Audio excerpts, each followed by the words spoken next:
Bonjour à toutes et à tous. Je suis Benoît Fèvre-Dupègre de la direction de la recherche à l'AFD. J'ai le plaisir de vous accueillir ici pour cette séance de conversation de recherche dédiée à la question de l'insécurité alimentaire en Afrique. Donc, nous avons le plaisir d'accueillir deux intervenants que je vais présenter, qui sont Biogura Soulé, qui est basé actuellement au Nigeria, à Abuja, qu'on a le plaisir d'accueillir, et Nicolas Bricas, qui nous vient d'un peu moins loin, de Montpellier, qui est chercheur au CIRAD. Voilà, donc cette séance de conversation de recherche va se passer sur une plateforme qui s'appelle Livestorm. Juste en introduction, quelques petits points techniques pour vous expliquer que vous devez avoir sur votre écran en bas à droite une petite icône qui correspond au chat sur laquelle vous pouvez inscrire à la fois vous présenter, commenter si vous le souhaitez. Et vous avez un onglet particulier avec questions qui est dédié justement aux questions que vous souhaitez poser aux intervenants. Donc, je vous recommande d'utiliser cet onglet questions pour répondre, enfin pour poser des sujets à nos deux invités. Donc, ce qui donne prétexte à cette séance, c'est la publication d'un ouvrage annuel sur l'économie africaine, publié par l'AFD aux éditions de la Découverte, que vous pouvez avoir dans toutes les bonnes librairies et en ligne. Et au sein de cet ouvrage, vous trouverez un chapitre qui fait un point sur l'insécurité alimentaire, en essayant d'expliquer très simplement ce que recouvre cette notion, comment elle doit être comprise avec différents concepts qui ont été élaborés au cours de temps, et comment on doit aussi l'appréhender spécifiquement dans le cas de l'Afrique. Donc ce chapitre décrit la situation et les perspectives d'insécurité alimentaire, compte tenu notamment des dynamiques de population qui sont vraiment spécifiques au continent, et qui prendra en compte aussi des évolutions liées à l'environnement et bien sûr au changement climatique. Alors, cette conversation de recherche va reprendre cette présentation des faits et cette réflexion sur les évolutions possibles de l'insécurité alimentaire en Afrique. Mais au-delà, on a voulu aussi introduire un point spécifique sur les systèmes alimentaires. Et donc, plus parler seulement en termes de besoins globaux, mais aller plus loin sur la caractérisation en fait, de la demande. Dans un contexte socio-démographique qui est très particulier en Afrique, on sait que l'Afrique, c'est le seul continent sur lequel on a encore une population rurale qui reste majoritaire, et une population rurale qui va continuer à croître, même si en proportion, elle va être mise en minorité par rapport à l'urbanisation qui va gagner la majorité d'ici 2035. Bon, on sait que lorsque les gens arrivent en ville, ils tendent à adopter des modes de consommation différents de ceux de leurs cousins, de leur famille qui vit encore dans les zones rurales. Mais en même temps, on peut aussi s'interroger sur ce que sont ces villes en Afrique. Et donc, il y aura tout un volet de la présentation faite par Nicolas Bricas qui portera sur cette caractérisation particulière qui pourrait marquer leur empreinte sur les systèmes alimentaires. Alors, chacune des présentations durera 30 minutes au maximum pour laisser un temps de débat d'environ une demi-heure. Donc, la première présentation qui va dresser le panorama de la situation de sécurité alimentaire en Afrique sera réalisée par Biogura Soulé. Soulé, vous êtes docteur en économie agricole et agroalimentaire, professeur certifié de géographie, et vous êtes expert des politiques agricoles, des échanges et des dynamiques des espaces régionaux en Afrique de l'Ouest et du Centre. Vous avez accompagné la construction des politiques agricoles régionales, en particulier dans les espaces UEMOA et CEDEAO, et vous avez dirigé le laboratoire d'analyse régionale et d'expertise sociale, le LARES, basé à Cotonou. Ensuite, vous avez pris des fonctions au sein du Hub rural, sur lequel vous avez appliqué votre expertise sur les questions de sécurité alimentaire et de développement. Voilà. Actuellement, vous êtes expert auprès de la Direction de l'agriculture et du développement rural de la CEDEAO sur les questions d'élevage et de pastoralisme. Donc, Soulé, je vous laisse la parole pour présenter cet état des lieux. Merci beaucoup. Vous m'entendez? Merci beaucoup, Benoît, pour cette présentation. Et merci aussi de m'avoir invité à ce panel pour partager un peu ce document que nous avons produit il y a quelque temps et qui traite d'une question vraiment cruciale, la question de l'insécurité alimentaire, comme tu as déjà planté le décor. Mais je crois que c'est très important si on ramène les questions d'insécurité alimentaire à l'Afrique. On a tendance toujours à frémir parce que, vous savez, les images que on voit souvent de l'Afrique, c'est des enfants chétifs, des enfants mal nourris, mal famés, donc des enfants qui sont dans une situation vraiment très déplorable. Et on ne sait pas si ces images que nous voyons souvent, ça relève effectivement de la réalité du terrain, ou bien si c'est aussi des constructions à d'autres fins.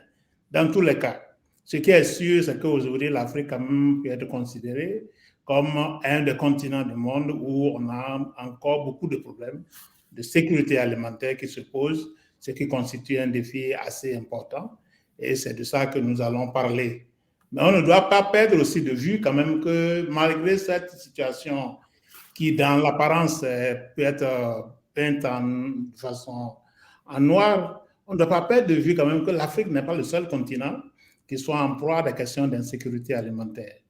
Que ce soit de par le passé ou même actuellement, d'autres régions du monde ont connu ces mêmes problèmes, mais il faut avoir raison garder pour analyser de façon objective comment est-ce qu'on peut comprendre la situation de l'Afrique, qu'est-ce qu'il faut faire et aujourd'hui, comment cela se traduit, est-ce qu'on est dans une situation atypique et en lien avec des évolutions. Tu as rappelé très bien le contexte global, croissance démographique forte, dégradation de l'environnement, tout un ensemble d'autres problèmes qui viennent meubler donc le quotidien du contexte, notamment la question d'insécurité aujourd'hui, mais aussi la qualité des politiques. Et ça aussi, on aura certainement l'occasion d'aborder quand on va arriver vers la fin pour tirer les conclusions et les leçons de cette situation d'insécurité alimentaire. Alors, ce que nous pouvons faire aujourd'hui, donc, c'est de faire un bref panorama de la situation de la sécurité alimentaire, quel regard on doit avoir sur l'insécurité alimentaire aujourd'hui en Afrique. Il y a beaucoup de notions autour de ça. Alors, et de ce point de vue aussi, dans quelle perspective on doit mettre cette insécurité ou cette sécurité alimentaire au regard des questions de contexte qu'on a évoquées, principalement les questions démographiques, les questions de l'environnement, même des pandémies aussi, des questions beaucoup plus factuelles, donc des politiques agricoles conduites par nos pays. Ça, c'est des questions importantes sur lesquelles nous allons essayer donc de revenir pour essayer de comprendre comment est-ce que l'Afrique vit cette insécurité alimentaire et aussi qu'est-ce qu'on peut faire pour relever les défis qu'on peut identifier. Alors, je crois qu'il faut commencer d'abord par s'entendre sur le fait que la question de sécurité alimentaire est déjà un acquis depuis 1996. La FAO a aidé donc à stabiliser donc une définition, une compréhension claire de la question de l'insécurité alimentaire. Je n'apprends rien au panel qui est là pour dire que depuis 1996, on sait aujourd'hui que la sécurité alimentaire existe lorsque tous les êtres humains ont à tout moment un accès physique et économique à une nourriture suffisante, saine et nutritive, leur permettant de satisfaire leurs besoins énergétiques et leurs préférences alimentaires pour mener une vie saine. On n'a pas besoin de trop commenter cette définition qui au moins recoupe au moins 3 grandes dimensions. La question de disponibilité, la question d'accessibilité et surtout la question aussi de qualité pour préserver la santé de la population. Je crois que c'est au regard de ça que nous allons faire la lecture du panorama de la situation de la sécurité alimentaire en Afrique de l'Ouest. Pour commencer à dire qu'aujourd'hui, quand on prend l'Afrique globalement, on a plusieurs facettes donc de la facette de l'insécurité alimentaire. Globalement, on peut distinguer 3 gros critères pour arriver à une meilleure compréhension de la situation de la sécurité alimentaire, tel que c'est véhiculé soit par des scientifiques, des chercheurs, des politiques, des journalistes, donc des ONG, etc. Et souvent, on entend parler de sous-alimentation, on entend parler d'insécurité alimentaire modérée et grave, et on entend parler de malnutrition. Ce sont ces trois gros mots, ces trois gros concepts qui meublent mieux dire la situation parce que ça véhicule un certain nombre de différences. Et parce que la sous-alimentation est beaucoup plus englobante, alors qu'il faut aller vers des explications plus fines pour distinguer une situation alimentaire modérée qui peut se caractériser donc par le fait que la sous-aliment et la proportion des populations qui ont un apport énergétique et alimentaire exprimé bien sûr en kilocalories peut varier selon l'âge, selon le sexe et l'activité physique que la personne exerce. Et que la forme grave de cette insécurité peut se traduire par une privation pendant des jours, pendant quelques jours, donc de la nourriture, pouvant hypothéquer sérieusement la situation alimentaire, sanitaire de la personne. Donc, il y a ces différences sur lesquelles il faut qu'il faut bien avoir en tête pour que, lorsqu'on parle de sous-alimentation, on soit en mesure donc de les caractériser selon les catégories et le degré d'acuité donc du phénomène. Et on verra également les questions de malnutrition qui est liée à la qualité des aliments qui sont consommés et qui sont devenus un des facteurs déterminants de la mesure de l'insécurité alimentaire en Afrique. Avant, on ne les mettait pas beaucoup en avant, mais on a vu qu'avec les crises de famine qu'on a eues, notamment au Niger en 2005, ça a été le principal critère et aujourd'hui, toutes les opérations sont cristallisées sur cet indicateur pour mesurer l'évolution donc, de la situation alimentaire de la région. Donc, c'est tout ça qui permet aujourd'hui de dire que quand on regarde l'ensemble de l'Afrique, en 2021, la sous-alimentation touchait environ 278 millions d'Africains, soit le tiers des personnes concernées dans le monde. Vous voyez, c'est quelque chose de très important. Hein? L'Afrique cristallise le tiers des personnes sous-alimentées dans le monde. Et ça, c'est vraiment quelque chose de très fort sur lequel il faut revenir. Et que cela représente plus de 20% de la population qui sont touchées par la sous-alimentation, comme 10% à l'échelle mondiale. Ça, c'est un indicateur très fort sur lequel on doit surfer. Et en 2000, la sous-alimentation connaissait, et 2030 plutôt, hein, de façon prospective, 2030 c'est demain, hein, donc la sous-alimentation concernera autant d'Africains que d'Asiatiques, où on note aujourd'hui le plus donc, de populations en insécurité alimentaire. Alors, le tableau qui est là montre très bien donc, la répartition, le graphique. On pourrait revenir plus en détail pour une lecture plus détaillée. Mais ce qu'on peut retenir, c'est que l'insécurité alimentaire globale dont je parlais tout à l'heure est la plus élevée en Afrique parce qu'on a 322 millions de personnes qui sont en insécurité alimentaire grave, dont je parlais donc de privation pendant quelques jours qui pouvaient conduire à une détérioration des questions de santé, et qu'on a 473 millions de personnes qui sont touchées par les formes modérées d'insécurité alimentaire. Et ça aussi, la prévalence de l'insécurité alimentaire grave ou modérée en Afrique reste le double de l'échelle du monde. On le disait tantôt, 20% contre 10%, mais en calcul en pourcentage, environ 58% de la population. Avec des disparités, bien sûr, selon les blocs régionaux de l'Afrique, notamment on a 75% en Afrique centrale, on a 60% en Afrique de l'Ouest et 67% en Afrique de l'Est. Vous voyez, donc c'est vraiment une répartition pas très équitable, mais globalement, l'ensemble de l'Afrique, y compris le Maghreb et l'Afrique australe, cristallise aujourd'hui 58% donc des populations qui sont en insécurité alimentaire.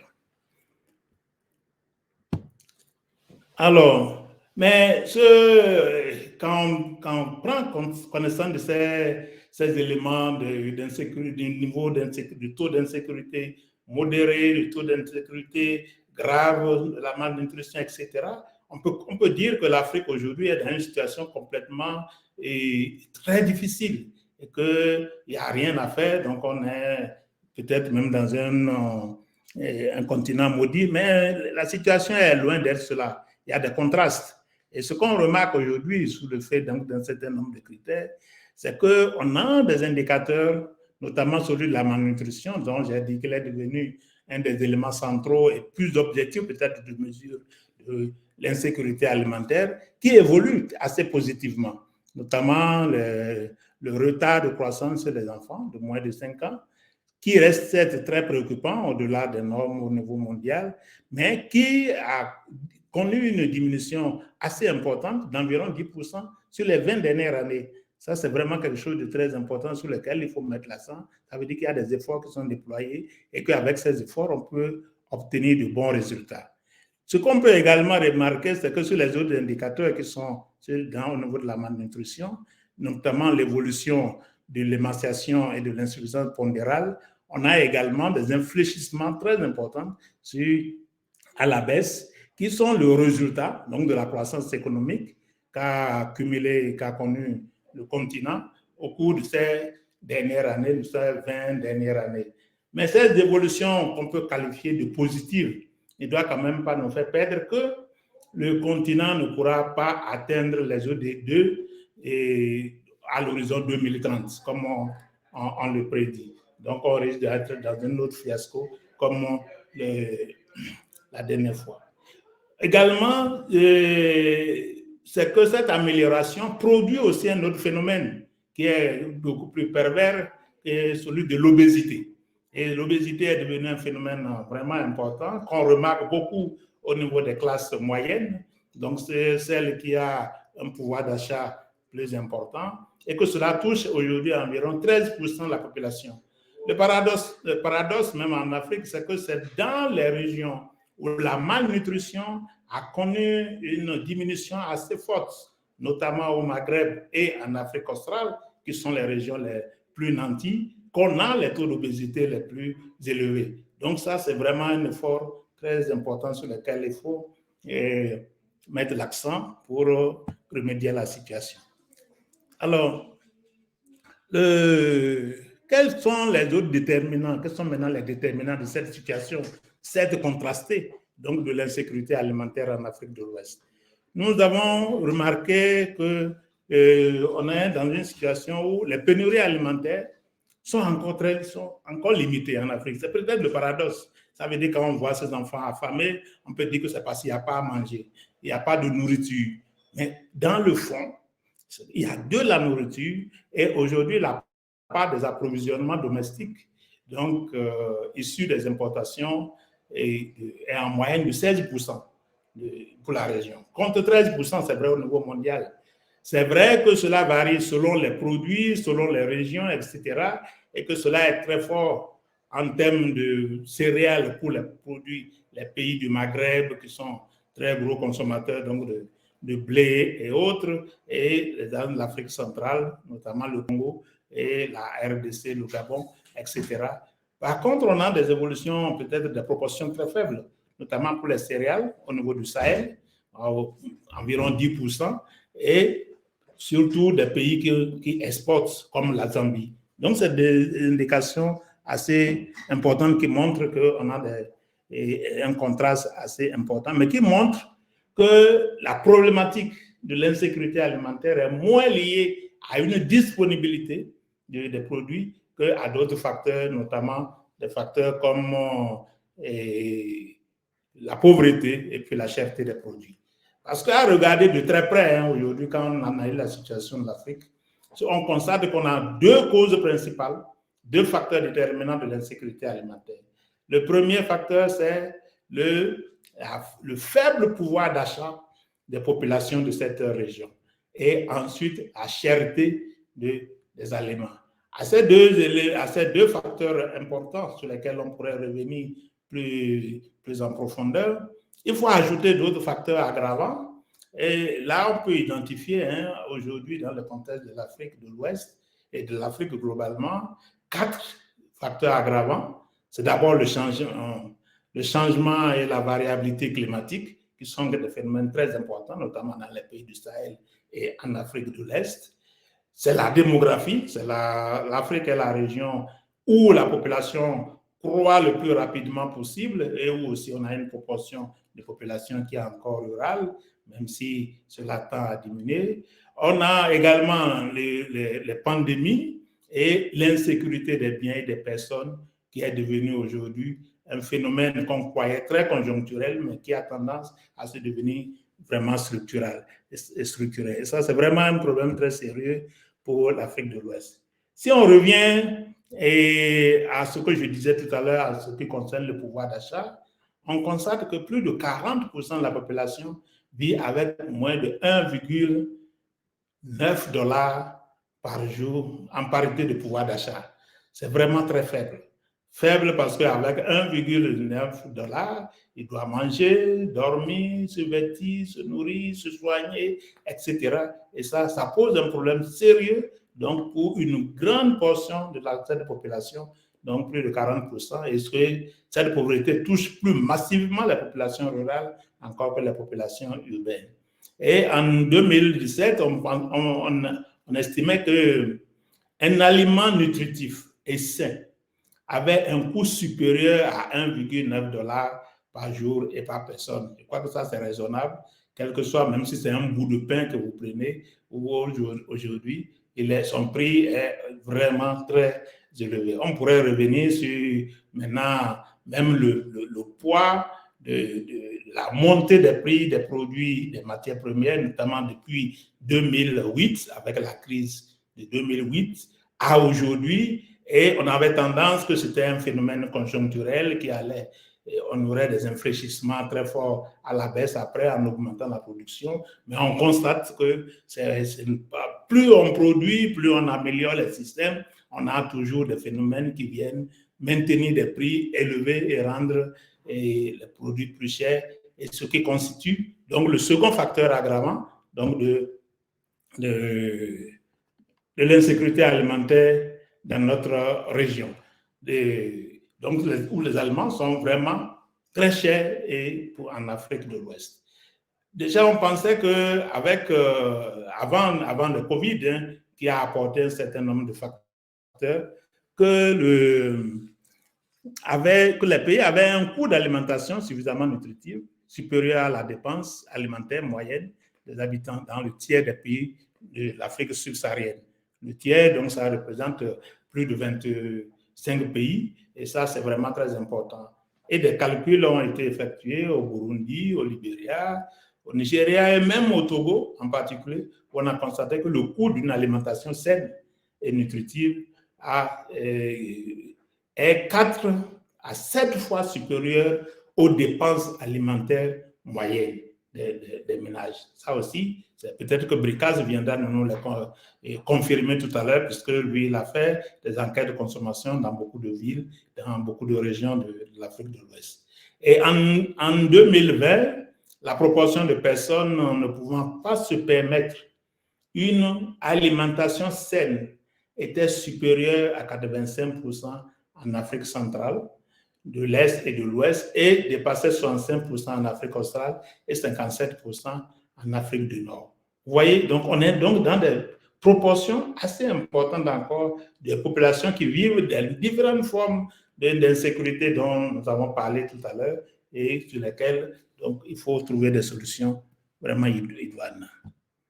Alors, ici, c'est un graphique calcul des auteurs qui permet donc de faire le rapport entre la pauvreté et la prévalence de la sous-alimentation. On pourrait revenir dessus si on a le temps. Alors maintenant, les défis auxquels l'Afrique doit faire face. Je crois que les défis sont de plusieurs ordres. Le premier, c'est comment nourrir une population sans cesse croissante et qui s'urbanise de plus en plus, même si une proportion reste encore très rurale. Et parce qu'on constate que d'ici à 2050, c'est pas très loin, hein, on a l'impression qu'en étant en 2023, en 2050, c'est loin. 60% de l'augmentation de la population mondiale se fera en Afrique. Seul continent dont la population rurale continuera de croître, plus 35%. Ça, c'est quand même quelque chose de très fort sur lequel on doit méditer, et que l'Afrique devra, pour satisfaire une demande alimentaire qui sera supérieure à plus de 160% à ce qu'elle est aujourd'hui. Ouais, donc ça aussi, c'est des défis très importants. Comment est-ce qu'on nourrit toute cette population et comment on occupe en termes d'emploi rémunérateurs et vraiment qui les met à l'abri de toutes les tensions, toute cette jeunesse, surtout qu'on sait aujourd'hui que la grande proportion donc, de cette augmentation sera jeune. Et ça, c'est vraiment des problèmes, des défis importants sur lesquels l'Afrique doit jouer. Alors, les autres, est-ce qu'on a des marges de manœuvre pour ça? Là aussi, on est allé chercher un certain nombre d'hypothèses. Hein. Si on veut vraiment nourrir autant de populations, ça veut dire qu'il faut produire plus. Et si on veut produire plus, ça veut dire qu'il faut empêtrer sur les surfaces naturelles qu'on a aujourd'hui. Or, tout le monde crie Amazonie, le Congo, la sécheresse, la déforestation. Est-ce qu'on est en capacité de trouver 500 millions d'hectares d'ici 2050, selon les scénarios, pour arriver à produire suffisamment de nourriture et faire face aux besoins de cette population? De la même manière, est-ce qu'on doit accroître les importations? Si on est à 16%, est-ce qu'on doit aller jusqu'à 20-25%? Au prix de quoi? De quel sacrifice l'Afrique donc pourra hypothéquer son autonomie pour donc accroître ses importations? Et s'il faut les accroître, c'est quel revenu on met en jeu pour acheter cette nourriture et où, surtout avec toutes les crises qu'on a, et comment est-ce qu'on va gérer par la suite les transmissions d'imperfections de marché qui peuvent accompagner cette importation massive si on arrive à les choses. Donc ça, c'est des questions vraiment très importantes et ça montre quand même que on doit faire quelque chose. Mais on se demande aussi, on a la capacité donc d'accroître les investissements, d'investir massivement dans l'Afrique. C'est une question très importante parce que quand vous regardez aujourd'hui, la majeure partie des investissements qui sont faits sont sur ressources extérieures. Les États s'étaient engagés depuis Maputo à mettre 10% de leur budget dans l'investissement dans le secteur agricole, mais quand on fait le décompte, aujourd'hui on a moins de 4% des États de l'Afrique de l'Ouest, là où on a des statistiques bien suivies, qui donc satisfont à cette dépense. Et même là, quel est le niveau des dépenses? Et quand on regarde la qualité de ces investissements, une bonne partie va plutôt au fonctionnement qu'aux investissements. Donc, ça pose un problème très sérieux qui montre qu'il faut prospecter d'autres initiatives, d'autres stratégies pour arriver à ça. Donc, ça montre, comme on le disait en conclusion à ce travail, qu'il y a des choix politiques vraiment à faire. Il ne faut pas qu'on se cache derrière un certain nombre de hasards, un certain nombre de phénomènes qu'on impute donc à une non-maîtrise de l'environnement, etc., qu'il faut prendre résolument des choses. Et nous pensons que la sécurité alimentaire doit être considérée comme un objet d'économie politique, au même titre que les autres phénomènes. Les paysans ouest-africains l'expriment très bien, ils disent que celui qui n'a pas la maîtrise de son ventre ne peut pas dormir correctement sur la natte dans laquelle il se couche. Et ça, c'est quand même quelque chose de très fort qui montre qu'on doit vraiment considérer les questions de sécurité alimentaire comme des questions de politique, au même titre qu'on traite la disponibilité et les questions de l'environnement, les questions macroéconomiques, les questions de monnaie. Donc, on doit les prendre sous ce angle-là pour qu'on puisse y trouver des solutions idoines qui soient dans l'intérêt donc des populations et qui reflètent les vrais besoins donc de la région. Donc, pour cela, je crois que soutenir l'agriculture en Afrique, on fait des proclamations d'intention, hein, mais peut constituer un puissant facteur dans la lutte contre la pauvreté et serait 2 fois meilleur, plus efficace que les politiques qu'on cible aujourd'hui sur l'atténuation, la hausse de la politique, etc. Et pour cela, il faut intensifier dans l'agriculture, l'investissement dans l'agriculture et le soutien aux agriculteurs. Ce qu'on ne sait plus trop faire ici au nom d'un libéralisme, au nom des réformes, au nom donc d'un ensemble de paradigmes que l'Afrique a adopté, notamment depuis les réformes des ajustements structurels, qui aujourd'hui le suit, et on ne sait vraiment pas, l'Afrique ne sait pas exactement comment rattraper cela. Mais contre toute attente, je crois que de plus en plus, le sommet que la BAD vient d'organiser à Dakar l'a montré, qu'il faut jouer principalement sur la question de la souveraineté. Donc, que l'Afrique considère que c'est une question de souveraineté, une question d'indépendance, mais qui ne l'enferme pas dans un carcan, mais de comprendre que cette souveraineté doit reposer à la fois sur la capacité à produire, sur la capacité de la population à accéder à la nourriture, à la capacité à structurer une politique de développement du secteur et aussi donc sur la préférence régionale, donc ouest africaine. Peut-être que la zone de libre-échange qu'on est en train de mettre en place viendra comme un support ultime pour impulser cette dynamique de souveraineté dans la gestion des questions de sécurité alimentaire. Voilà ce que je voudrais dire en introduction à ce débat et je vous remercie en attendant qu'on revienne aux questions. Je vous remercie.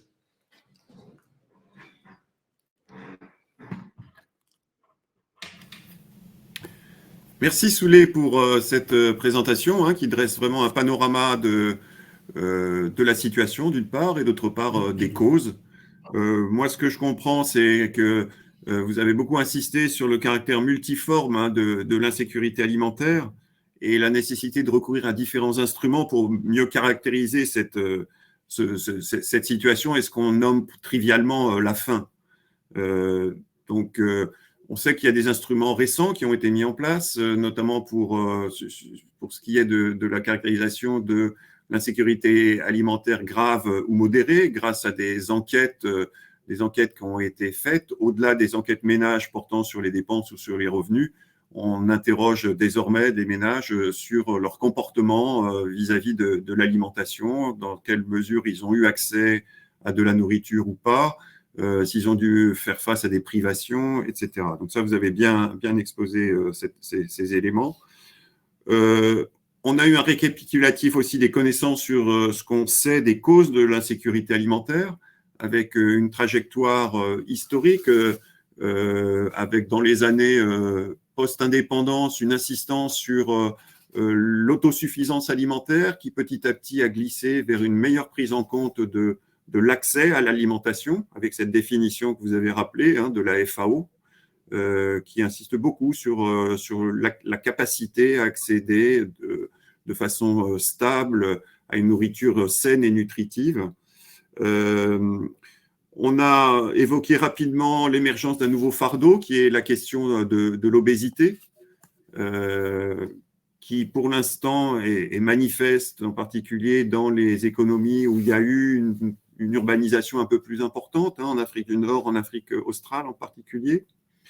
Vous avez cassé certains clichés sur la dépendance actuelle des pays vis-à-vis des importations, et en même temps, vous avez posé les bases d'une réflexion pour relancer l'intérêt des décideurs en faveur de l'agriculture, avec des efforts d'investissement absolument nécessaires, sachant que l'attention avait été plutôt portée sur l'accès aux aliments après les grandes famines des années 70 et des années 80, et que à la fin de votre exposé, votre message final, c'est que désormais, il faut peut-être revenir aussi à une meilleure considération pour la question de l'offre agricole, ce qui aurait le double avantage, d'une part, de réduire cette dépendance. Et c'est une question que je vais sans doute vous poser, c'est qu'en est-il des impacts de cette dépendance? Qu'est-ce que la crise en Ukraine et la crise du Covid ont pu révéler à cet égard? Donc, réduire cette dépendance, c'est sans doute un objectif politique. très important et qui aurait l'avantage en plus de faire bénéficier les agriculteurs sans doute de meilleurs revenus. Or, on sait que les agriculteurs font partie des personnes les plus pauvres du continent. Voilà, mais la question qui va se poser et que je vais poser à notre autre intervenant, c'est la question de savoir si doper cette offre, est-ce que ça suffira à répondre à une demande qui change en qualité. Voilà. Donc avant peut-être d'ouvrir le débat sur la deuxième présentation, je veux juste faire référence à quelques questions qui ont été posées là dans le fil. Alors, il y a des questions, bon, c'est pas simple, hein, on nous demande, par exemple, quelle est la part de la responsabilité des mauvais rendements dans la situation d'insécurité alimentaire. Alors, peut-être que vous pouvez, Soulé, dire en quelques mots, d'une part, quelle est la situation actuelle dans la période post-Covid, avec la hausse des prix liée à la guerre en Ukraine, et puis quelle est la situation particulière peut-être de quelques régions. On peut parler de l'Afrique de l'Ouest.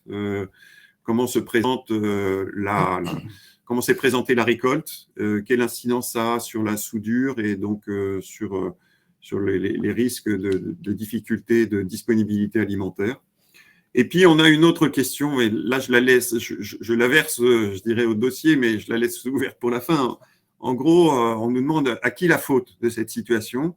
Après des grandes déclarations de 1974 sur l'élimination de la faim, faut-il engager la responsabilité des politiques, des chercheurs? Est-ce que c'est la faute aux paysans? Voilà. Bon, on va peut-être laisser ça pour la deuxième partie, mais c'est juste pour donner un peu le ton des questions. Soulé, je vous laisse. Ok, bon, je vais revenir rapidement sur la question. Bon, je crois que ce qui s'est passé avec la guerre en Ukraine, on a beaucoup pensé qu'il y aurait beaucoup d'impact sur l'approvisionnement alimentaire de l'Afrique de l'Ouest, principalement, et de toute l'Afrique d'ailleurs, notamment en blé, autres céréales, et surtout des approvisionnements en intrants agricoles, parce que beaucoup de pays africains donc s'approvisionnent en Ukraine en ce qui concerne les engrais. Ce qu'on peut dire aujourd'hui, c'est que si les prix ont flambé à un certain moment, l'Afrique, la production au niveau donc, du continent a été relativement bonne cette année. Mais ce qu'on craint, c'est surtout la soudure qui arrive. Parce que les prix des intrants qui ont flambé et dont les populations et les agriculteurs ont acquis, va impacter probablement la campagne agricole qui démarre. Et ça peut être assez important. Et en Afrique de l'Ouest, on pense que si rien n'est fait, donc la soudure prochaine, c'est-à-dire cette période de vache maigre qui va commencer entre juin et août, va impacter en termes donc de malnutrition, d'insécurité alimentaire, de personnes vulnérables, environ 45 millions de personnes. L'Afrique de l'Ouest, c'est grosso modo 400 millions de personnes aujourd'hui, donc près de 10%, un peu plus de 10% de la population de cette région-là. Et donc ça, du point de vue de la crise donc, de l'Ukraine, comment on appelle, le poids qu'on attendait et de la dépendance de la région n'a pas encore eu lieu. Elle peut peut-être intervenir parce que globalement, l'Afrique aussi de l'Ouest, à part quelques gros pays par exemple, ne sont pas trop gros consommateurs de céréales provenant plutôt de l'Ukraine. On est beaucoup consommateurs surtout du riz et l'augmentation des prix du riz a été modérée. Mais ce qu'on craint, c'est l'augmentation des intrants et on pense que ça va impacter la campagne moyenne et prochaine si effectivement d'autres stratégies ne sont pas développées au niveau de la région.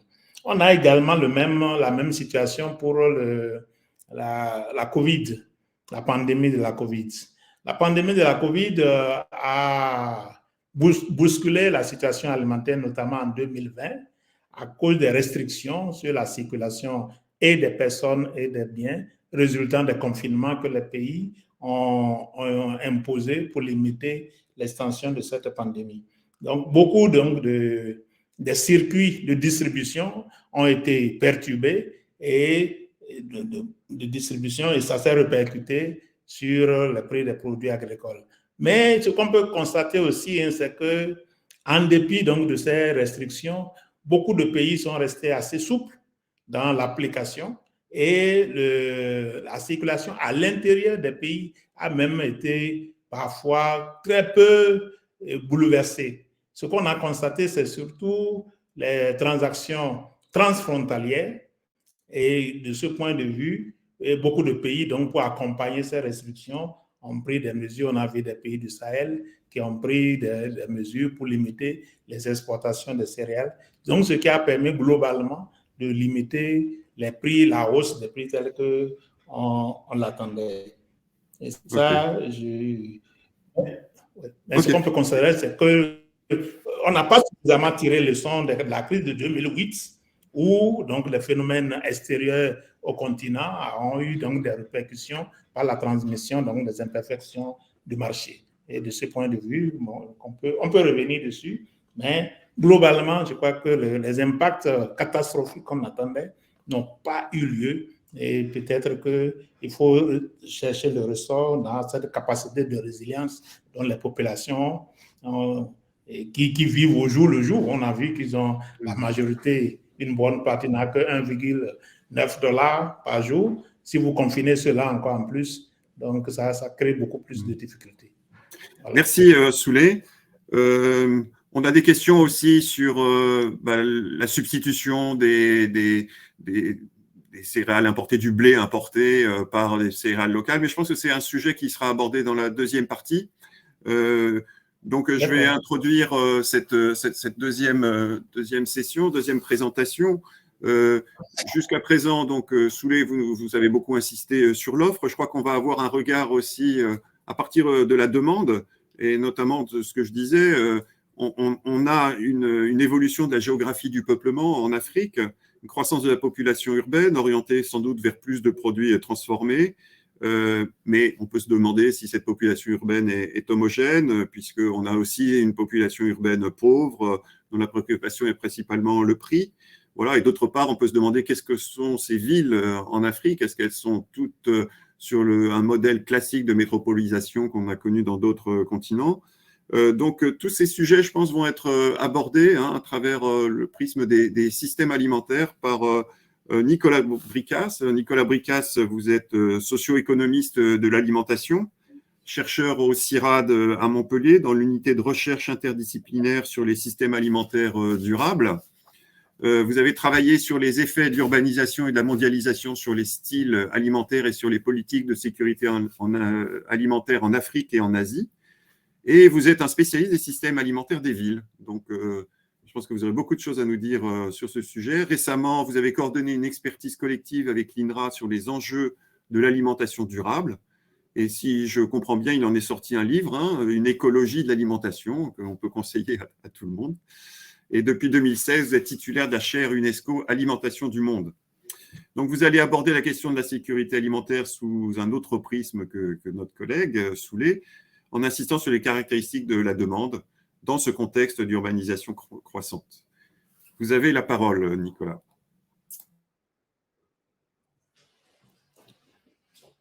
Voilà. Bonjour à toutes et à tous. Et merci pour cette invitation, Benoît. Je suis ravi aussi de retrouver Soulé, que je n'avais pas vu depuis un bon moment. Je ne connaissais pas votre présentation et je n'avais pas encore lu votre chapitre. Il y aura peut-être des choses que je vais raconter que vous avez déjà un peu évoquées. Et j'ai choisi d'apporter quelques éléments sur les enjeux alimentaires en Afrique subsaharienne, et notamment en repartant de ce qui s'est passé avec la guerre en Ukraine.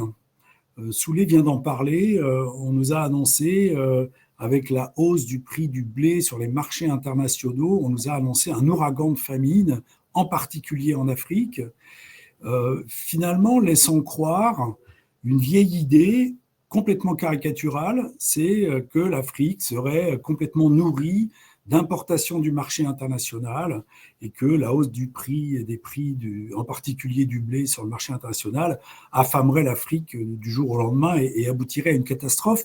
Et Soulé l'a bien dit, c'est pas ça qui s'est passé. Et peut-être la première chose que j'ai envie de vous montrer, c'est d'abord la très grande hétérogénéité des situations alimentaires en Afrique. Alors ici, pour vous expliquer un peu ce que c'est que ce graphique, ne cherchez pas forcément à lire chacun des pays.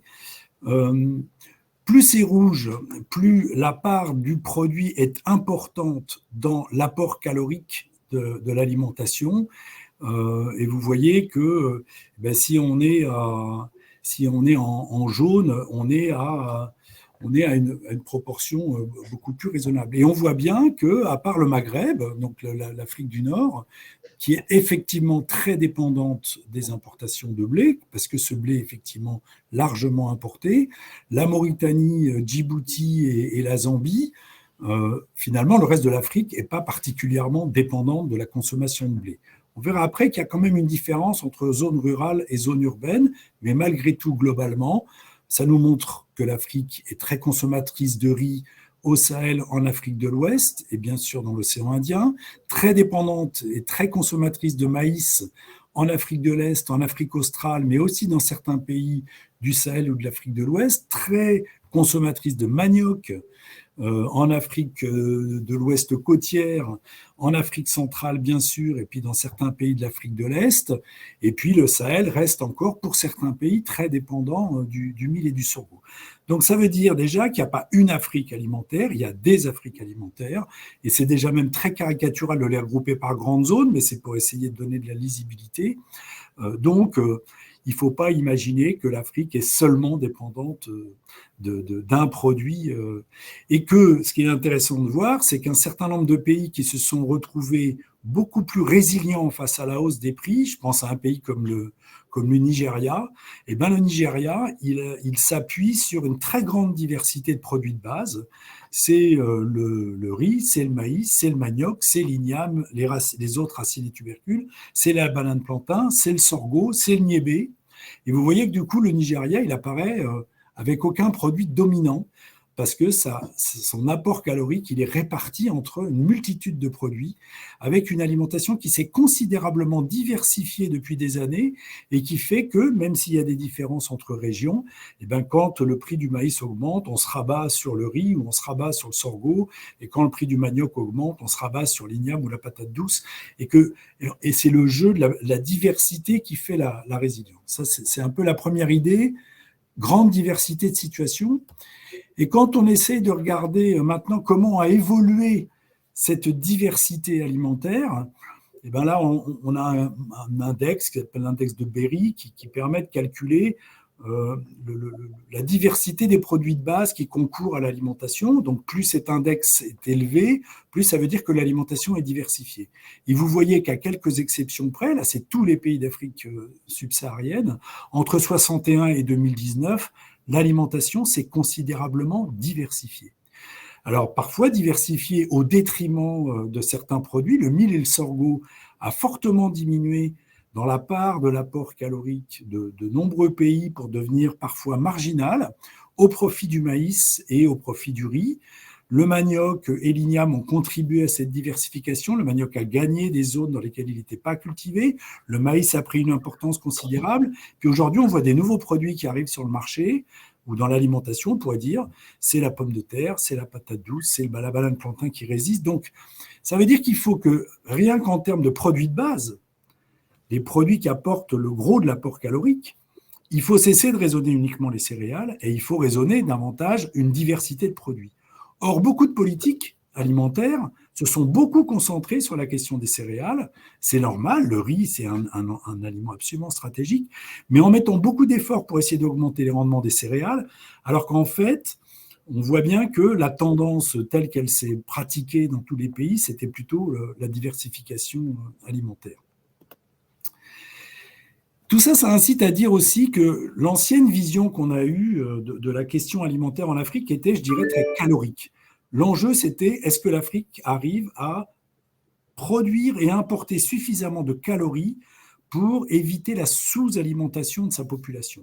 Et le fait est que vous voyez que si on regarde les apports caloriques par habitant, alors ici par grande région africaine, eh ben, à part pour l'Afrique australe, effectivement, on était jusque grosso modo dans les années 90, un peu plus tôt pour l'Afrique de l'Ouest, jusque dans les années 80, dans une relative stagnation des disponibilités alimentaires autour de 2000 kilocalories par personne et par jour, alors que la FAO, les Nations Unies, nous disent pour assurer une disponibilité calorique suffisante pour que tout le monde puisse à peu près avoir une alimentation calorique suffisante, il faut grosso modo 2500 kilocalories par personne et par jour.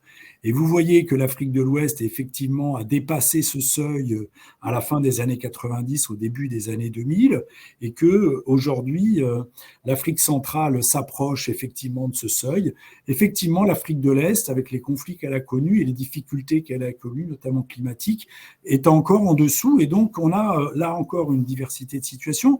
Mais ça veut dire que l'enjeu, il devient moins uniquement une question de disponibilité calorique, et on va le voir, il devient d'autres types de problèmes. D'autres types de problèmes parce que, Soleil l'a dit tout à l'heure, aujourd'hui, le continent africain est confronté à ce qu'on appelle une triple charge nutritionnelle.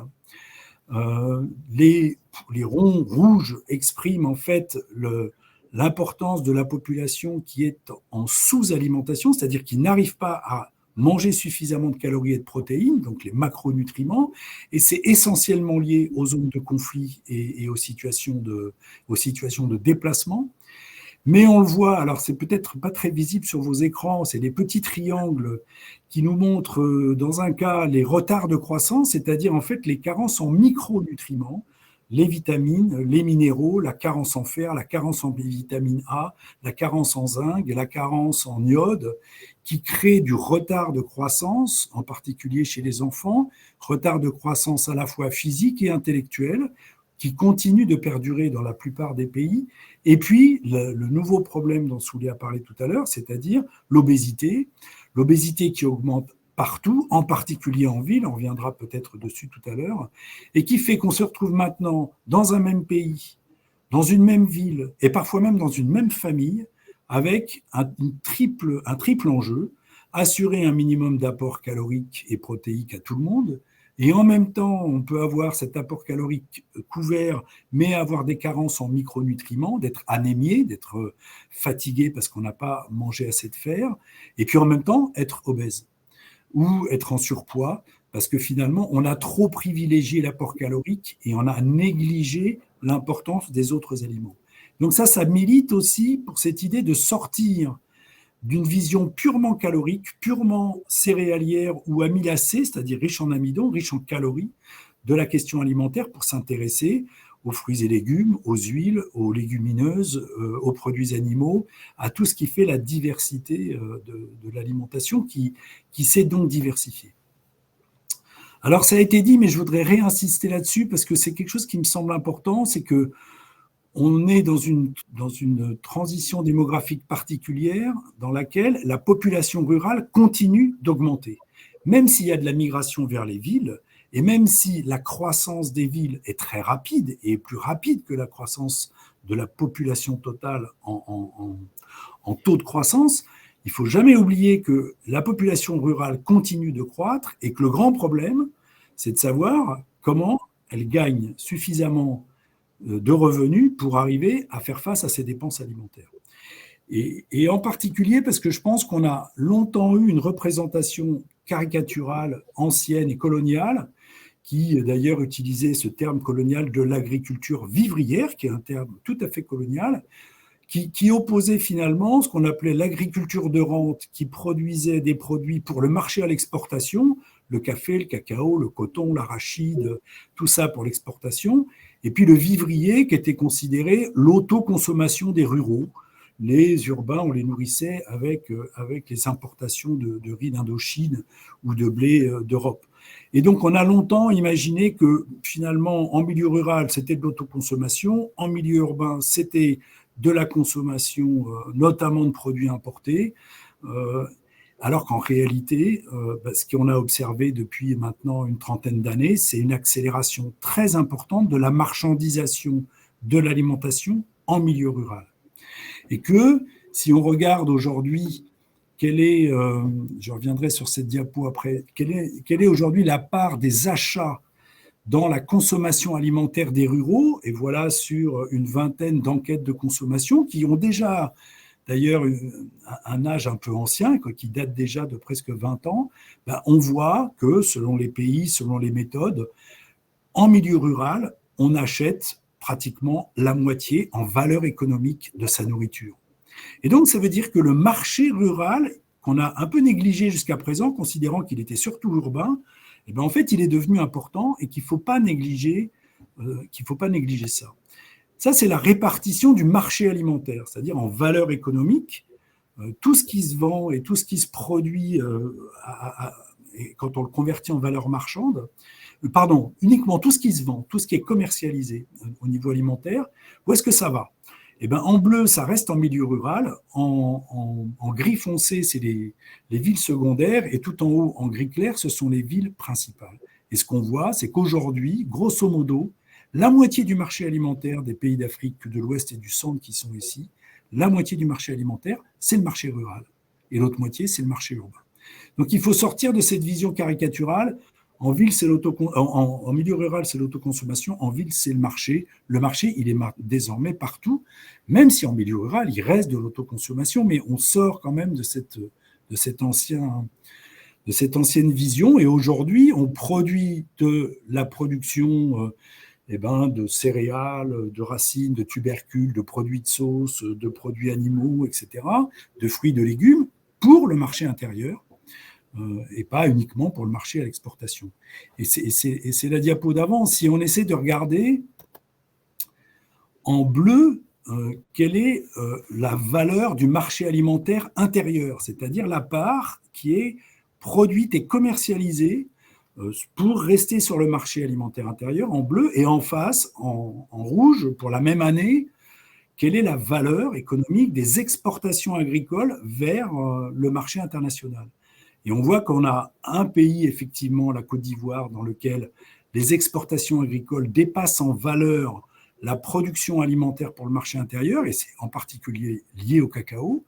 On va le retrouver également au Ghana, avec une grosse production de cacao, mais dans tout le reste, et regardez en particulier le Nigeria, en fait, c'est le marché intérieur qui tire la production agricole. C'est le marché alimentaire, et rural et urbain, qui fait aujourd'hui le gros du débouché de l'agriculture. Et donc, les agriculteurs aujourd'hui, ils gagnent de l'argent avec ces productions alimentaires intérieures, parfois qu'ils autoconsomment en partie, mais parfois aussi qu'ils commercialisent entièrement. J'ai pas mal travaillé au Nord Cameroun dans les zones de production d'igname. Personne n'a l'igname au Nord Cameroun, mais tout est commercialisé vers le sud Nigeria et vers le sud Cameroun. Et c'est aujourd'hui beaucoup plus intéressant de produire de l'igname pour ces marchés-là que de produire même du coton. Alors, troisième peut-être idée, c'est que, comme l'a bien dit Soulé, si l'enjeu de la sécurité alimentaire, c'est d'abord un enjeu de pauvreté, un enjeu de capacité d'accéder à l'alimentation, tant en milieu rural qu'en milieu urbain, la question, c'est de savoir comment on crée l'emploi. Et aujourd'hui, quand on fait des prospectives en matière de croissance démographique, gardez cette idée de chiffre en tête. D'ici 2050, il faut créer 730 millions d'emplois en Afrique subsaharienne pour, en fait, fournir des revenus aux jeunes qui arrivent tous les ans sur le marché du travail. C'est grosso modo 30 000 emplois à créer par million d'habitants et par an. C'est un ordre de grandeur qu'il est important d'avoir en tête parce que beaucoup de projections sur la création d'emplois industriels dans on va dire, le fonctionnement moderne de l'économie, quand vous regardez les plans, des fois, on va essayer de créer 6 000 emplois par an dans le secteur industriel. Il y a 30 000 emplois par million d'habitants à créer. Pour un pays de 10 millions d'habitants, ça veut dire créer 300 000 emplois par an. Où est-ce qu'on les crée ? Et le système alimentaire est aujourd'hui le premier employeur dans les pays africains. C'est les 2 tiers de la création d'emplois aujourd'hui, très majoritairement dans l'agriculture, 80% de la création d'emplois dans le système alimentaire, c'est l'agriculture. 15%, il est 15 heures. Et 5% dans la transformation. Avec une contradiction qu'il faudra qu'on discute et qui est absolument pas spécifique à l'Afrique, qui est absolument générale partout, c'est qu'à la fois c'est là où il y a le plus gros potentiel d'absorption de la main-d'œuvre, l'agriculture, et c'est en même temps le secteur d'activité le moins désirable pour les jeunes et même pour leurs parents. Et les enquêtes qui ont été faites sur les emplois désirés montrent en fait que l'agriculture se classe souvent en dernier parce que c'est le métier le plus dur et le plus mal rémunéré. Donc on a une adéquation ici qui est compliquée. C'est qu'à la fois on sait que c'est l'agriculture qui peut pourvoir des emplois et en même temps c'est des emplois qui ne sont pas très désirables. Un autre point, pour vous faire part d'un travail collectif d'une cinquantaine de chercheurs qui a été fait pour la FAO et pour la Commission européenne il y a quelques années sur les risques des systèmes alimentaires, en particulier, ce n'était pas spécifique à l'Afrique, c'était en fait sur l'Afrique, Asie, Amérique latine, et qui montrait qu'en fait, on avait jusqu'à présent appréhendé les risques de façon un peu cloisonnée. Il y a des gens spécialistes des risques climatiques, d'autres des risques sanitaires, comme ceux qu'on a connus avec Ebola ou avec la Covid, des risques économiques, par exemple les flambées de prix qu'on est en train de connaître avec la guerre en Ukraine, ou des risques politiques qui sont liés au conflit. Et ce travail, en fait, il a consisté à cartographier ces risques et de se rendre compte, en fait, qu'on n'avait pas bien vu que ces risques se combinent dans des territoires donnés et peuvent créer des situations catastrophiques qui vont se traduire par des migrations massives. Et c'est ça en particulier qui explique que, vous le savez peut-être, la FAO, le PAM et le FIDA nous le rappellent depuis 5 ans, on a un renversement historique de tendance à l'échelle mondiale. C'est que pour la première fois depuis la Seconde Guerre mondiale, on a une augmentation du nombre de gens qui souffrent de sous-alimentation dans le monde. Depuis 5 ans, en fait, le nombre est reparti à la hausse alors qu'il diminuait toujours trop lentement, mais aujourd'hui, il augmente à nouveau fortement. Et donc, ça pose une nouvelle question en termes de sécurité alimentaire, qui est la question de la capacité des systèmes alimentaires à tenir des chocs. À tenir des chocs qui peuvent être climatiques, une épidémie, une maladie qui arrive, une inondation, des chocs sanitaires, des chocs économiques et des chocs politiques. Et ça veut dire que là, il faut commencer à réfléchir à la question des stocks comme un moyen de tenir quand on a des baisses de disponibilité. Toutes les zones qui ont connu des situations de risque et de choc tirent toutes la même leçon, c'est qu'il faut diversifier ses approvisionnements et qu'il faut diversifier son alimentation. Ne pas compter que sur un seul produit. Plus on concentre les risques, c'est l'adage qui dit qu'il ne faut pas mettre tous ses œufs dans le même panier. Donc la diversification comme un facteur absolument clé de la résilience. Bien sûr, la solidarité et la mutualisation, et bien évidemment, va se poser la question de la mobilité. Parce qu'aujourd'hui, c'est comme ça que se régule le système. On a des migrations massives face aux chocs, qui sont qu'on quitte les zones dans lesquelles il est plus possible de vivre, temporairement, voire définitivement, et va donc se poser une véritable question à l'avenir, c'est comment on va gérer les mobilités qui risquent d'arriver compte tenu du fait qu'on aura malheureusement un accroissement des chocs et un accroissement des risques. Je vais finir juste sur 3 petits points d'attention sur les enjeux futurs des systèmes alimentaires. Une des questions qu'on se pose, c'est est-ce qu'on est en train de voir apparaître un marché dual, en particulier dans les villes, dans lequel on a d'un côté l'arrivée d'investissements étrangers de grandes entreprises agroalimentaires qui proposent des usines clés en main, des supermarchés, et donc une alimentation, on va dire, industrielle, formelle, calquée sur les modèles qu'on a connus en Europe, en Amérique du Nord, et qui s'adresse plutôt à une classe moyenne ou riche. Et puis à côté de ça, tout un secteur de micro-activités dites informelles, pas forcément déclarées, de micro et de petites entreprises, davantage tournées vers la population à moindre pouvoir d'achat ou à moindre marge de manœuvre, sur lequel il y a un fourmillement d'innovation aujourd'hui pour inventer des moyens de proposer des produits locaux à une population en particulier en ville, mais aussi en milieu rural maintenant, adaptée au mode de vie. On pourra revenir là-dessus. Donc, Est-ce qu'on va vers un marché dual avec deux systèmes l'un à côté de l'autre, un peu comme on le connaît aujourd'hui dans certains pays, hein, avec un secteur dans lequel on se concentre beaucoup, qui est un peu la vitrine de la modernité d'un côté, puis un secteur sur lequel on a du mal à proposer de la formation, on a du mal à proposer du crédit, on a du mal à proposer de l'accompagnement, qui est tout ce secteur des micro-entreprises. Deuxième point d'attention, c'est que le système alimentaire à l'échelle mondiale est en train d'être investi par de nouveaux acteurs qui ne viennent pas de l'alimentation, qui sont les acteurs du numérique, qui sont aujourd'hui les plus gros investisseurs dans les systèmes alimentaires dans le monde et qui sont donc ceux qui vont proposer soit des applications, soit de la surveillance satellitaire, soit de la technologie d'agriculture de précision, tous les nouveaux systèmes qui permettent de piloter les comportements en conseillant les gens sur leur téléphone portable, la blockchain comme un nouvel outil de traçabilité, la commande Internet qui s'est considérablement développée pendant la crise de la Covid. Si vous allez en Asie, vous voyez à quel point les acteurs du numérique ont complètement bouleversé le système alimentaire. Avec quand même des nouvelles questions, c'est finalement l'arrivée d'une nouvelle dépendance qui sont les dépendances aux puces électroniques. Bon, vous avez sans doute entendu parler du problème de Taïwan. Taïwan est le principal producteur des dernières puces électroniques et c'est le seul pays qui sait les faire.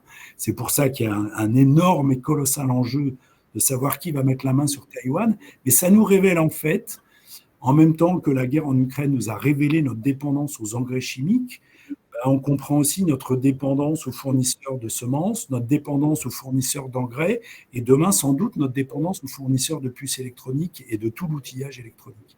Et donc, se pose vraiment aujourd'hui la question de la souveraineté alimentaire. Non pas est-ce qu'on est capable de produire, mais est-ce qu'on est capable de maîtriser les facteurs qui nous permettent de produire. Et puis, dernier point, moi, qui me donne beaucoup d'espoir, parce que j'ai vu naître ça depuis une année, ce sont les villes, les municipalités, les collectivités territoriales urbaines qui deviennent de nouveaux actrices, les villes deviennent de nouvelles actrices des systèmes alimentaires, construisent des politiques alimentaires pour améliorer la qualité des produits locaux, pour créer de l'emploi, pour générer des marchés, pour gérer les risques sanitaires, pour recycler les déchets.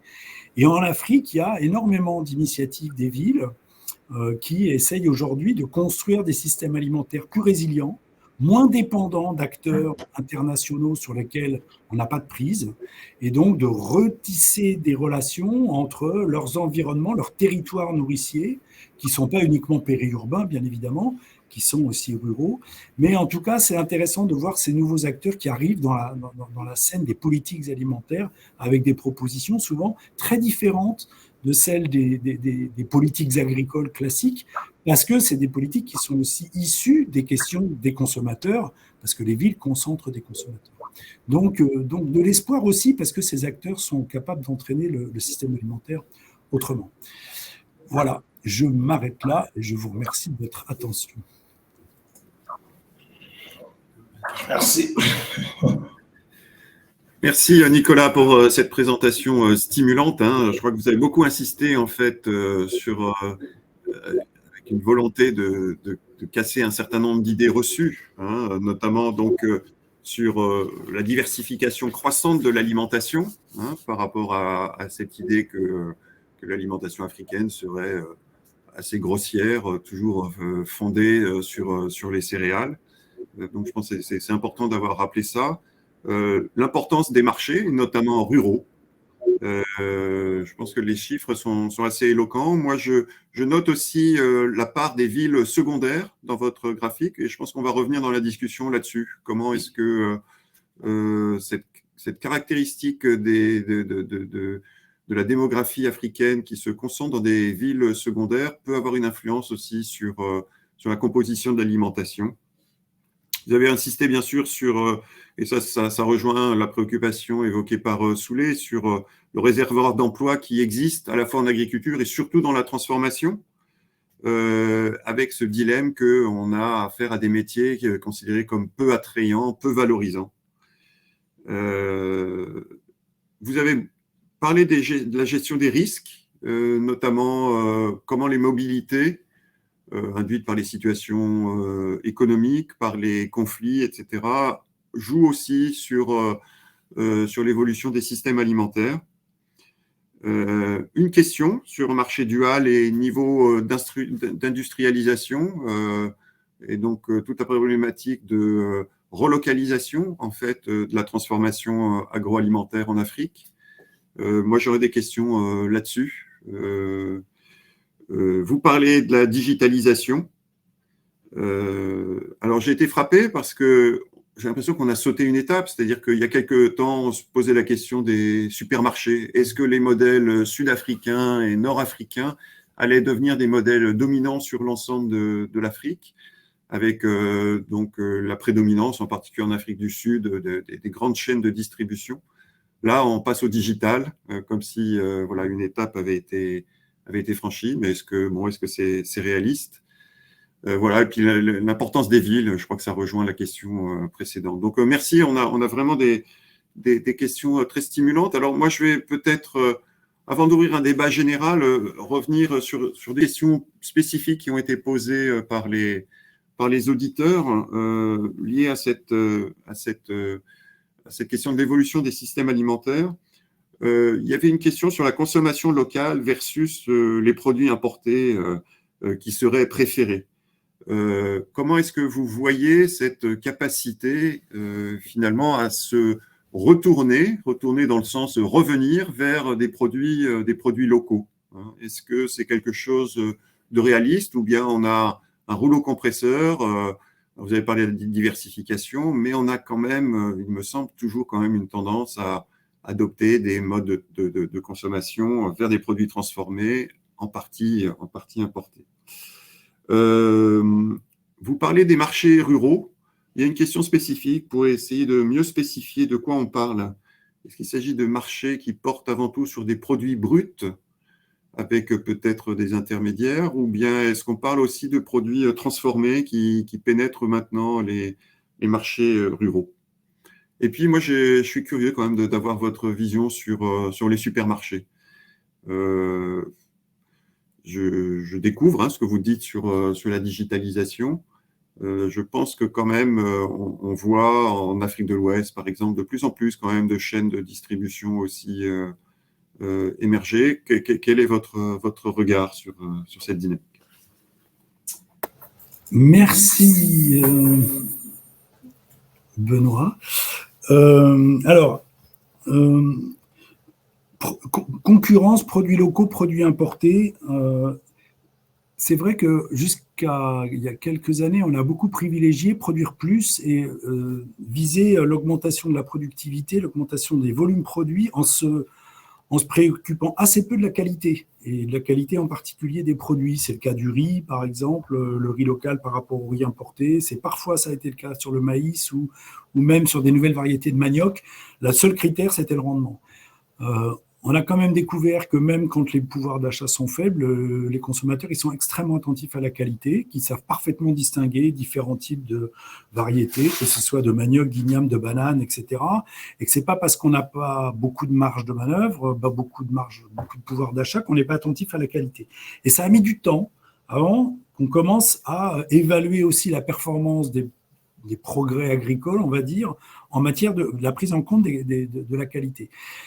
Heureusement, le secteur de la transformation agroalimentaire, il est capable de jouer ça. C'est une des grandes marges de manœuvre. Il s'est considérablement développé, et en particulier des petites et des micro-entreprises qui sont aujourd'hui capables, au Bénin, de proposer une quarantaine de produits transformés issus du maïs, qui permet de manger du maïs souvent, mais en n'ayant pas l'impression de manger tout le temps la même chose. C'est le cas de la tiéké de manioc au départ ivoirien qui se diffuse maintenant dans toute la région. C'est le cas du gari de manioc issu du Nigeria et du Bénin qui se diffuse également, y compris en Afrique centrale. C'est le cas de l'igname.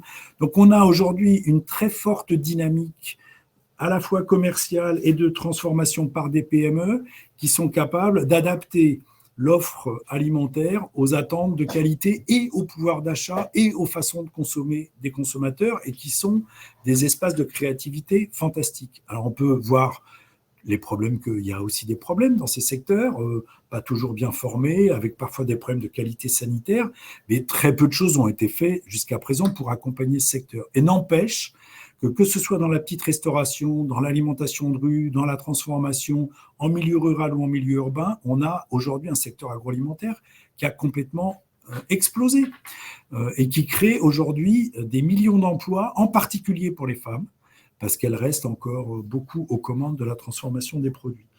Mais je pense qu'effectivement, maintenant, il faut il faut élargir sa vision qui était très quantitative pour intégrer quelles sont les attentes de qualité des consommateurs. Ils ont des exigences, même quand ils ont peu de pouvoir d'achat. Sur les marchés ruraux, ce n'est pas que des produits bruts.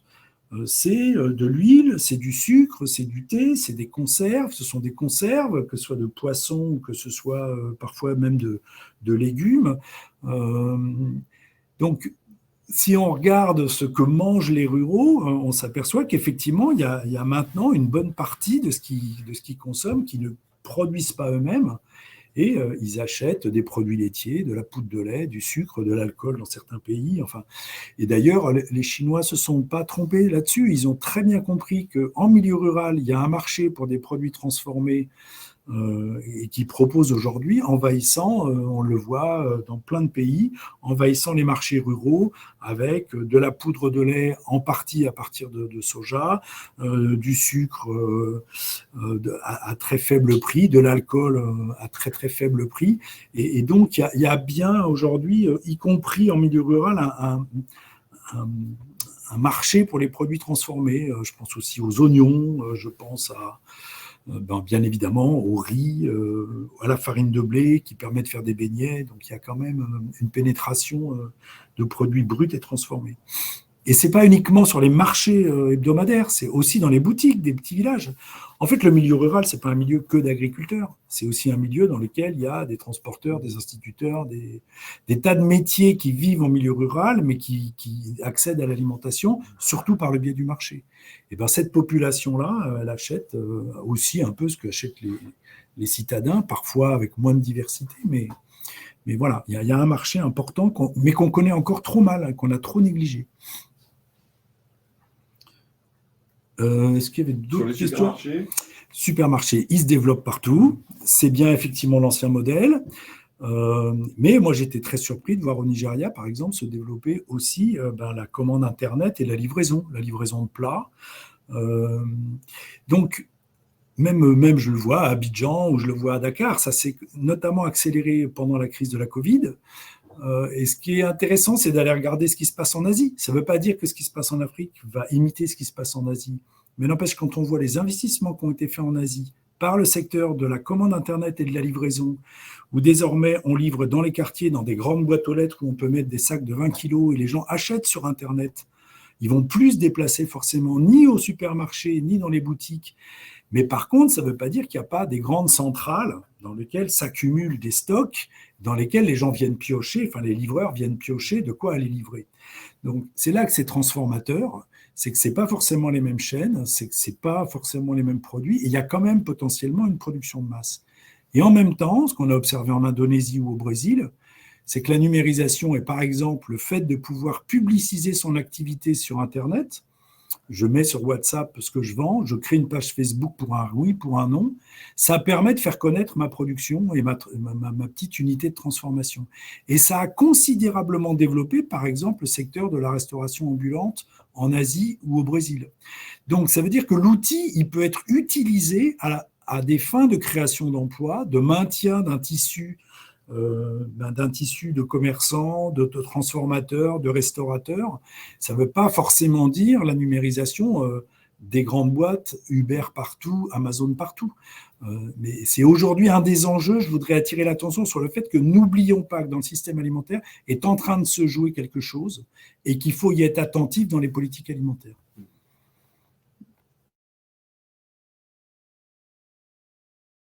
Merci beaucoup. Je vais revenir à Soulé parce qu'il y a un certain nombre de questions dans le fil là, qui tournent autour en fait, du potentiel de production. Beaucoup de nos participants s'inquiètent sur la capacité finalement à accroître les rendements, à la fois parce que a été évoqué les attaques acridiennes. D'autres s'interrogent sur la capacité à atteindre le rendement potentiel. et d'autres évoquent la question sécuritaire et donc la difficulté pour des agriculteurs à se projeter dans l'avenir, à investir. Donc, comment est-ce que, Soulé, vous pourriez aborder, traiter, apporter une réponse? Est-ce qu'on peut rassurer sur la capacité, finalement, à intensifier la production, accroître les rendements?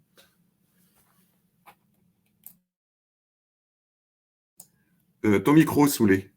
Ton micro.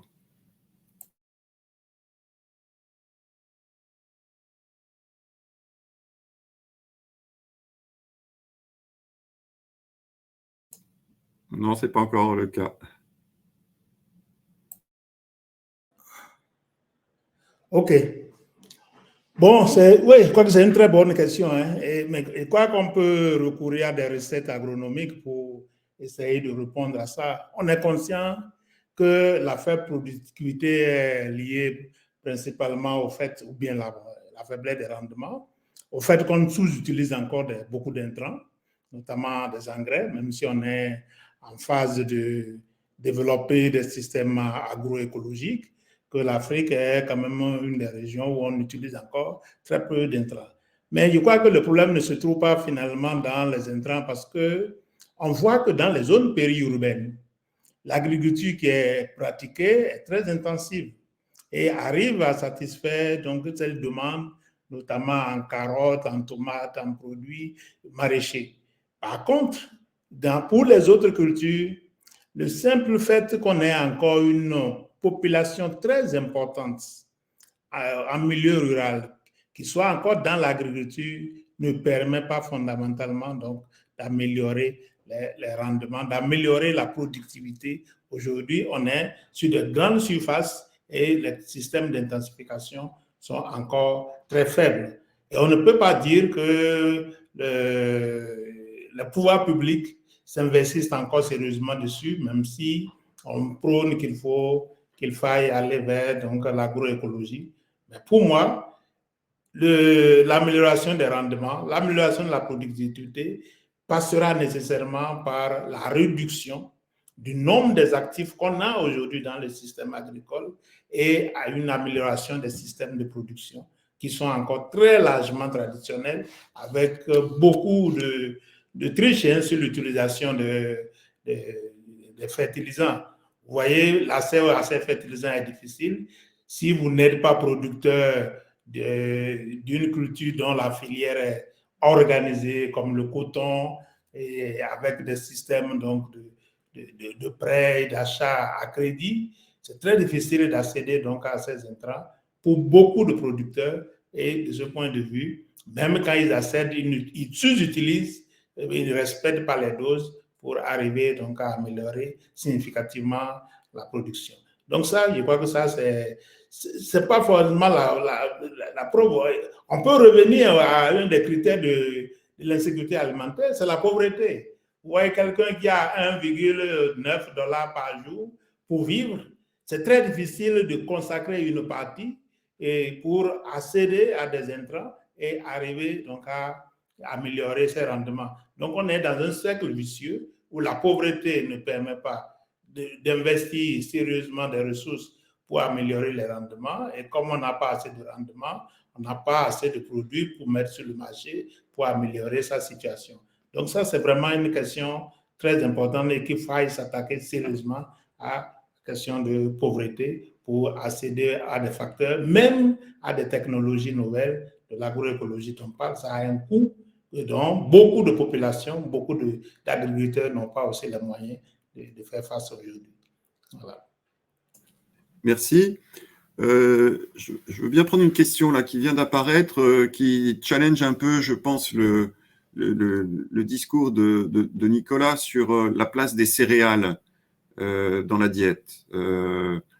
Effectivement, il y a cette volonté, je dirais, louable de favoriser la diversification, d'avoir accès à sans doute des aliments mieux pourvus en micronutriments. En même temps, le panorama nous montre bien qu'on est encore dans des situations d'insécurité alimentaire liées à la sous-alimentation. Donc, la sous-satisfaction, l'insatisfaction des besoins en calories qui passent majoritairement quand même par l'approvisionnement en céréales. Donc, comment est-ce qu'on arrive à régler, sans vouloir le régler, en tout cas aborder ce dilemme? Bien, si je dis qu'il faut pas seulement se concentrer sur l'augmentation de la productivité des céréales, et il y a un énorme effort encore à faire, hein, puisque les rendements qu'on observe aujourd'hui pour les céréales ou même pour les racines et tubercules, ils sont loin de ce qu'on pourrait obtenir. Mais ça veut dire, ce que je veux juste dire, c'est on ne peut pas se limiter à faire ça. Et en se limitant simplement à privilégier l'augmentation calorique, on génère aussi ce qu'on a vu en ville, c'est l'augmentation du surpoids, de l'obésité. Enfin, un tiers des citadins en Afrique sont déjà en surpoids ou obèses. 13% de la population africaine est déjà obèse, alors qu'on a parallèlement une insécurité alimentaire et de la sous-nutrition. Et cette obésité, elle est très importante en ville. Hein. Dans les villes du Ghana, c'est 21% de la population qui est obèse. C'est quand même 1/5 de la population aujourd'hui qui l'est. Donc, ça, c'est la première chose. La deuxième chose, c'est que quand on regarde la structure de la dépense alimentaire des citadins. Alors, on l'a fait pour tous les pays d'Afrique de l'Ouest et du Centre à partir des enquêtes de Conso. C'est intéressant de voir que le budget alimentaire urbain des ménages, il se décompose en 3 parties à peu près égales. Un tiers, ce sont les produits céréaliers et amylacés, racines, tubercules, bananes. C'est-à-dire ce qui donne le gros de l'apport calorique. Un tiers. Un deuxième tiers, ce sont les produits animaux, le poisson, un peu de viande, les œufs, les produits laitiers. Et le dernier tiers, on pourrait dire, c'est les produits de sauce et les boissons. Et donc, ce sont les fruits, les légumes, les légumineuses, les huiles, le sucre, les produits sucrés, et puis également tout le marché des boissons. Et il n'est pas négligeable, ce marché des boissons. Donc, ça veut dire que l'économie alimentaire, en tout cas sur le marché urbain, ce qu'on a pu analyser, elle ne se limite pas à une question simplement de ce qui fournit l'apport calorique. Donc quand je dis qu'il ne faut pas se limiter à ça, ça ne veut pas dire qu'il ne faut pas faire d'efforts sur les céréales, racines, tubercules, bananes. Il faut diversifier parce qu'il ne faut pas mettre tous ses œufs dans le même panier et qu'on aura plus d'aléas et qu'on a intérêt à avoir une alimentation plus diversifiée qui permet, quand un produit voit son prix flamber ou son approvisionnement être en difficulté, on peut se rabattre sur un autre. Et le Cameroun ou le Nigeria sont de bons exemples pour ça.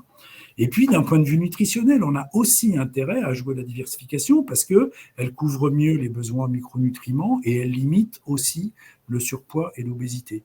Si l'apport calorique qui vient essentiellement des céréales, du sucre et des huiles, eh ben, on se prépare à de nouveaux types de problèmes. Et c'est vraiment la grande leçon du Brésil, par exemple. Le Brésil fait fome et zéro, mais un énorme effort, non pas tellement sur la production, parce que le Brésil était déjà excédentaire, alors qu'il avait une grande partie de sa population qui était, on peut dire, en sous-alimentation. Mais du coup, met le paquet pour donner accès à de quoi remplir son ventre et se retrouve avec une accélération du surpoids, de l'obésité et de toutes les maladies qui vont avec. Et aujourd'hui se dit, bon, en fait, on ne peut plus traiter la question alimentaire uniquement sous un angle énergétique, calorique. Il faut maintenant prendre en compte l'ensemble des aliments consommés. Et donc, les 2 tiers de ce qui n'est pas, justement, les céréales ou les racines et tubercules. Parfait. Merci beaucoup. Bon, il y a une question sur le rôle des femmes. Je pense que ce n'est pas la peine de répéter, enfin, mon expression est maladroite, mais je pense que c'est assez évident pour qui connaît un petit peu les systèmes alimentaires de souligner le rôle des femmes. Je pense qu'au-delà de la question de l'importance des femmes dans ces systèmes alimentaires, la question que je voudrais bien vous poser à vous deux, c'est quel levier voyez-vous pour une meilleure reconnaissance de ce rôle des femmes dans les systèmes alimentaires? Soulez peut-être quelques mots sur ce sujet. Oui, je crois que, bon, on fait de façon très caricaturale. Hein, souvent, il y a une sorte de division quand même assez prononcée.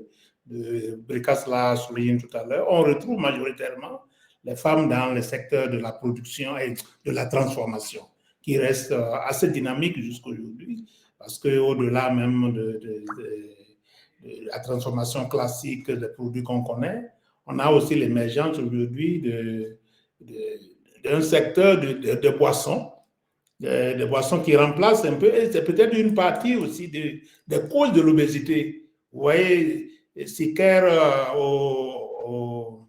comment on appelle, au Niger a décidé donc de limiter et d'introduire le moringa dans les pauses café qui est devenu quelque chose de très important aujourd'hui. C'est parce que beaucoup de gens prennent des sucreries au moment des pauses café, mais qui est le fait surtout de l'activité que les femmes exercent dans le secteur agroalimentaire. C'est très développé. Et je pense que dans ce secteur, on peut accorder une place assez importante sans créer un ghetto où on place les femmes seulement dans la transformation. Mais il y a des secteurs où on peut valoriser au mieux le rôle des femmes, comme on le fait dans les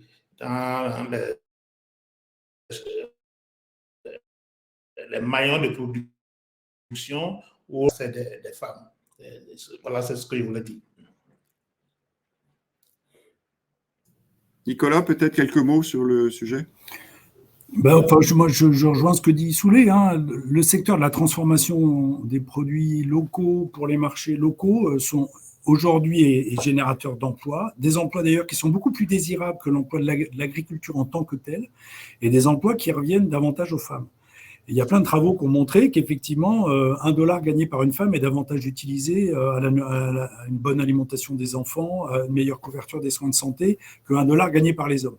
Donc il y a un intérêt aussi à investir dans l'activité féminine et en particulier en matière de connexion entre la production locale et le marché rural et marché urbain. Mais du coup, c'est aussi une histoire de pouvoir. C'est qu'aujourd'hui, les questions, elles sont jusqu'à présent plutôt traitées par des hommes, avec des visions qui ont été aussi celles de leur vision de la question agricole et de la question alimentaire. Et donc, ça veut dire aussi féminiser davantage l'administration dans les politiques agricoles et dans les politiques alimentaires. Et on voit que là où ça a commencé à se faire, dans les pays qui ont un peu joué ça, c'est le cas par exemple en Inde, et du coup on voit que ça change beaucoup les visions même qu'on a des enjeux agricoles et alimentaires. Merci beaucoup, on arrive bientôt à la fin, mais je voudrais qu'on aborde un sujet finalement qu'on a très peu abordé, qui est la question des prix.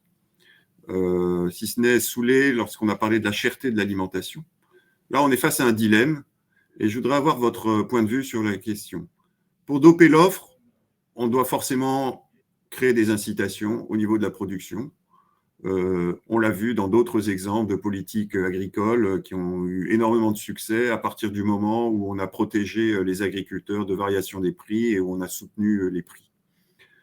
En ce moment, on observe en parallèle, ça a été bien soulevé par Nicolas, une urbanisation croissante, mais une urbanisation qui est d'un type un petit peu particulier. Ce n'est pas un exode rural avec absorption de la population des campagnes dans les secteurs industriels, mais c'est souvent un prolétariat ou des gens qui, lors des périodes de soudure, cherchent des petits boulots dans les villes. Donc on a une dualité de population dans les villes, effectivement une classe moyenne qui a un certain pouvoir d'achat, mais aussi une population très très pauvre, pour laquelle il faut être très attentif au prix et à la cherté des aliments. Donc comment arriver à concilier ce soutien à l'agriculture d'un côté et cette capacité d'accès à une alimentation relativement saine et nutritive d'une population urbaine très pauvre de l'autre. Sans doute un vaste sujet, mais je voulais avoir votre sentiment sur le sujet. Peut-être, Soulé, quelques mots. On a très peu de temps. Oui. Bon, c'est une question très importante, mais ce qu'on peut remarquer, le marché dont Brikas a parlé, il faut considérer quand même que c'est un marché très dual. On a encore beaucoup de produits tout venant qui sont vendus, qui ne sont pas normalisés et auxquels les populations qui ont à très faible pouvoir d'achat arrivent à se rabattre.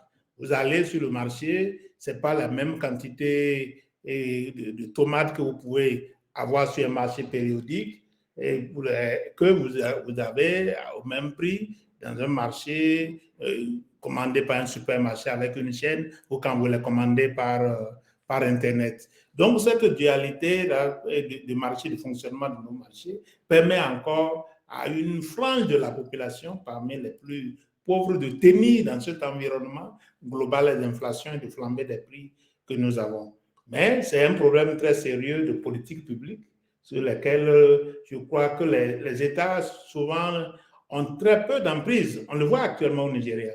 Vous voyez, on est dans un système de flambée des prix, mais on n'a même pas de liquidité, de NERA pour accéder au marché. Et il faut faire des transferts chaque fois que vous achetez quelque chose.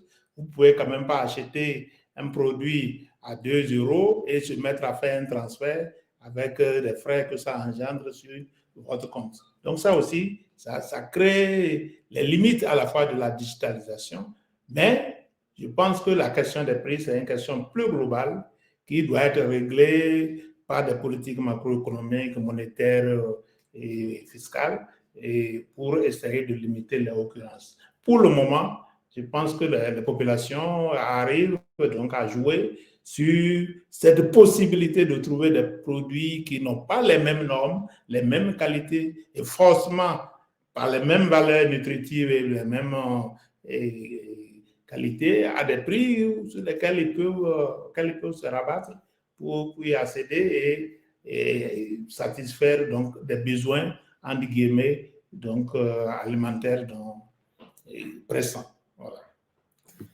Merci Soulé. Nicolas, le mot de la fin. Je ne sais pas si c'est le mot de la fin, mais je dirais, indépendamment de la question de l'équilibre offre-demande, il me semble qu'il y a deux choses qu'il faut regarder de plus près. Un, c'est la logistique et les infrastructures de transport qui génèrent aujourd'hui des prix élevés compte tenu de la performance des conditions de transport, de l'état des routes et du fait qu'historiquement, la structuration du réseau routier ne s'est pas fait pour approvisionner les villes, il s'est fait pour exporter des produits.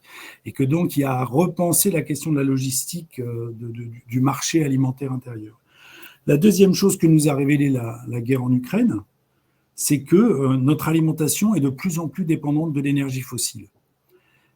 Et qu'on n'a aujourd'hui pas une très bonne idée des conséquences d'une augmentation du prix du pétrole ou du prix du gaz sur les prix des aliments compte tenu de l'incorporation de l'énergie fossile dans les systèmes de production agricole, de transformation, de commercialisation, transport, de distribution, de chaînes de froid.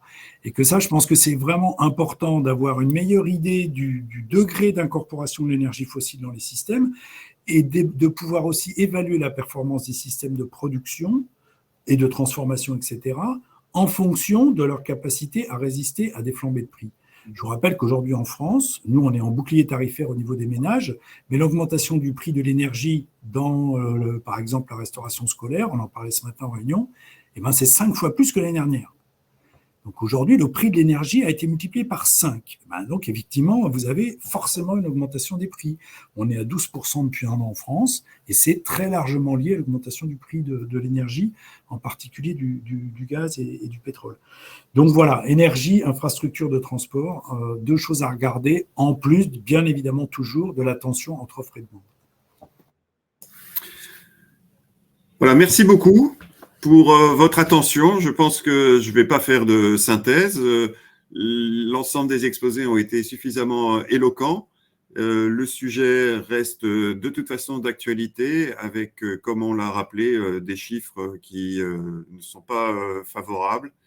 Et donc, on vous remercie encore pour votre attention. Et comme cela a été précisé dans le fil, il est possible de revoir ces présentations et cette conférence en replay, à la fois sur le site de l'AFD et sur une chaîne YouTube, le temps de poster donc ce replay. Au revoir et à bientôt. Merci.